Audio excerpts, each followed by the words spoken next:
Three phase induction મોટરનું single phasing સમજાવો. જો કોઈ એક ફેઝનો ફ્યુઝ ઉડી જાય એટલે કે બ્લો ઓફ થાય એટલે કે ફૂંકાઈ જાય તો પણ મોટર બે ફેઝમાં ફરવાનું ચાલુ રાખશે.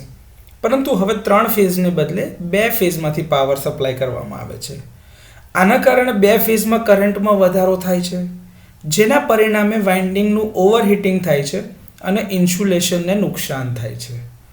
આના કારણે અસંતુલિત લોડિંગ થાય છે, જેથી વાઇન્ડિંગનું તાપમાન પણ વધે છે, કારણ કે એના લીધે જ નેગેટિવ સિક્વન્સના કમ્પોનન્ટ્સ એટલે કે ઘટકો ઉત્પન્ન થાય છે.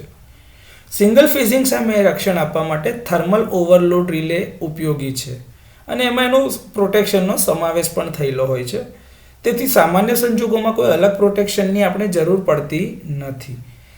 આજકાલ સિંગલ ફેઝિંગ પ્રિવેન્ટર્સનો પણ ઉપયોગ કરવામાં આવે છે.